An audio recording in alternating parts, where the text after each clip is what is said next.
اور دوستو، ہمیں اپنی زندگی کا محاسبہ کرنا ہوگا اور زندگی کے لمحات میں رہ کر کے اپنی زندگی کا محاسبہ کرنا ہوگا، تب ہمارے لیے کامیابی ہوگی۔ کہیں ایسا نہ ہو کہ ہم دنیا کی زندگی غفلت میں گزار دیں، دنیا کے کام کاج میں گزار دیں اور پھر موت کا فرشتہ آ جائے اور ہمارے پاس حسرت کے سوا کچھ نہ ہو۔ حضرت بہلول رحمۃ اللہ علیہ کا ایک واقعہ بڑا عجیب واقعہ ہے۔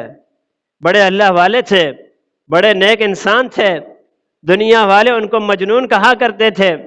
دنیا والے ان کو دیوانہ کہا کرتے تھے، دنیا والے ان کو پاگل کہا کرتے تھے۔ جس طریقے سے آج بھی لوگوں کو کہا جائے کہ اللہ کی طرف پلٹ کر کے آ جاؤ، آخرت کی فکر کرنے والے بن جاؤ، ممبر و محراب سے بیان ہو رہے ہوتے ہیں، لوگ ٹس سے مس نہیں ہوتے ہیں، لوگوں کو فکر نہیں ہوتی ہے، لوگ یہ نہیں سوچتے ہیں کہ یہ کتنا بڑا پیغام دیا جا رہا ہے، یہ کتنی بڑی فکر مندی کی بات کی جا رہی ہے، یہ آخرت کی طرف لوگوں کو متوجہ کیا جا رہا ہے، یہ بڑا اونچا کام ہے۔ لوگ سوچتے ہیں یہ مولوی پاگل ہو گئے، یہ ایسے ہی باتیں کر رہے ہیں۔ حضرت بہلول رحمۃ اللہ علیہ بھی ایسے ہی تھے، وہ بھی لوگوں کو اللہ کی طرف بلایا کرتے تھے، بڑے بڑے لوگوں کے درباروں میں حاضر ہوا کرتے تھے، ان کو جا کر کے درس دیا کرتے تھے۔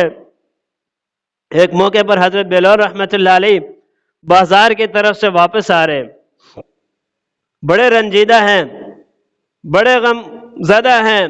بڑی پریشانی کے عالم میں ہیں۔ کسی نے پوچھا، ہے بہلول، آج اتنے پریشان کیوں نظر آ رہے ہو، اتنے غم زدہ کیوں نظر آ رہے ہو، آخر کیا وجہ ہے بتاؤ تو صحیح بہلول۔ حضرت بہلول رحمۃ اللہ علیہ نے فرمایا، میں بازار کی طرف گیا تھا، میں لوگوں کو اللہ کی طرف بلا رہا تھا، میں لوگوں سے کہہ رہا تھا کہ لوگوں اللہ کی معرفت کو حاصل کر لو، اللہ کے احکامات پر اپنی زندگی گزارو، اللہ کو پہچان لو، اللہ کی طرف متوجہ ہو جاؤ۔ میں بازار کی طرف گیا، میں نے دیکھا آج اللہ تو راضی ہے، اللہ تو صلح کرنے کے لیے تیار ہے، اللہ تو انتظار میں بیٹھا ہوا ہے کہ میرے بندے میرے سے صلح کر لیں، میرے بندے میری طرف متوجہ ہو جائیں، میرے بندے میرے احکامات پر زندگی گزارنے والے بن جائیں۔ بہلول فرماتے ہیں لیکن یہ بازار والے ہیں،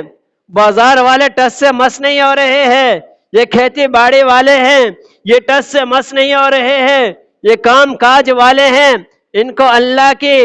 معرفت کی کوئی فکر نہیں ہے، ان کو اللہ کے احکامات کی کوئی فکر نہیں ہے۔ میں نے ان کو بہت دعوت دی، میں نے ان کو بہت بتایا ہے کہ اللہ صلح کے لیے تیار بیٹھا ہوا ہے، تم آ جاؤ اللہ سے صلح کر لو، لیکن یہ لوگ ماننے کے لیے تیار نہیں ہے۔ آج ہمارا بھی یہی معاملہ ہے، جب کہا جاتا ہے آ جاؤ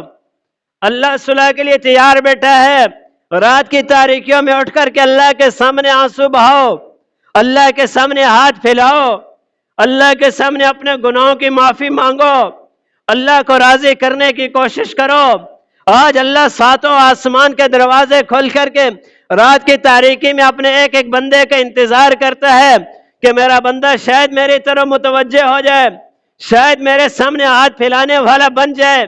شاید میرے سامنے آنسو بہانے والا بن جائے۔ ساتوں آسمانوں کے دروازے کھل جاتے ہیں،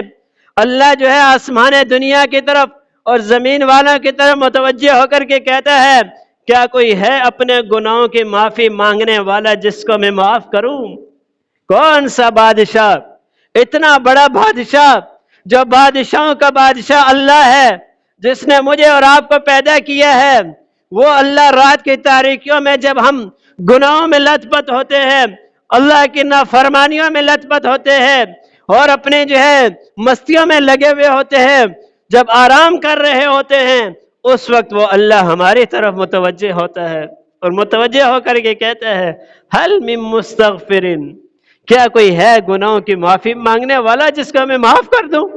کیا کوئی ہے رزق طلب کرنے والا کہ جس کو میں رزق عطا کر دوں؟ یہ اللہ ہے، یہ اللہ ہے، اللہ دیکھ رہا ہے، اللہ سن رہا ہے۔ دنیا کا وڈیرا آ جائے، دنیا کا بادشاہ آ جائے، دنیا کا صدر آ جائے، اس کی توجہ کو چاہنے کے لیے، اس سے ہاتھ ملانے کے لیے، اس کے ساتھ ایک تصویر لینے کے لیے ہم جو ہے اپنا وقت بھی قربان کر دیتے ہیں، مال بھی قربان کر دیتے ہیں، جان بھی قربان کر دیتے ہیں۔ اور ذرا اللہ کی طرف بھی تو دیکھو، وہ اللہ جو دنیا کے بادشاہوں کو بادشاہی دیتا ہے، جو دنیا کے وڈیروں سرداروں کو سرداری اور وڈیرا پن دیتا ہے، اس اللہ کی طرف متوجہ ہو جاؤ۔ حضرت بلال رحمت اللہ علیہ فرمانے لگے، یہ لوگ دنیا کے کاموں میں ایسے مشغول ہیں کہ انہوں نے اللہ کو بلا دیا ہے، اللہ صلح کے لیے تیار بیٹھا ہے، لیکن یہ لوگ اللہ سے صلح نہیں کرنا چاہ رہے۔ میرے بھائی اور دوستو، کچھ دن گزرے، حضرت بلال رحمت اللہ علیہ قبرستان کی طرف سے واپس آ رہے تھے، پھر وہی حال ہے، پریشان ہے، غمگین ہے، حیران ہے، دل جو ہے اندر سے گھٹن محسوس کر رہا تھا۔ کسی نے پوچھا، ہے بلال آج کیا ہوا؟ آج کیوں پریشان ہو؟ اس دن تو بازار کی طرف سے آپ آ رہے تھے، پریشان تھے، لوگ صلح کرنے کے لیے تیار نہیں بیٹھے ہوئے تھے، آج تو آپ قبرستان کی طرف سے آ رہے ہو، آج کیوں پریشان ہو؟ حضرت بلال رحمت اللہ علیہ فرمانے لگے، اور لوگوں میں آپ کو کیا بتاؤں، آج میں قبرستان والوں کے پاس میں گیا تھا، قبرستان والوں سے میں نے کہا اللہ کی طرف متوجہ ہو جاؤ، سارے قبرستان والے اللہ سے صلح کرنے کے لیے تیار ہو گئے ہیں، لیکن اللہ کہتا ہے اب موقع ہاتھ سے چلا گیا ہے، اب قبرستان والے تو صلح کے لیے تیار بیٹھے ہوئے ہیں، لیکن اللہ صلح نہیں کر رہا ہے۔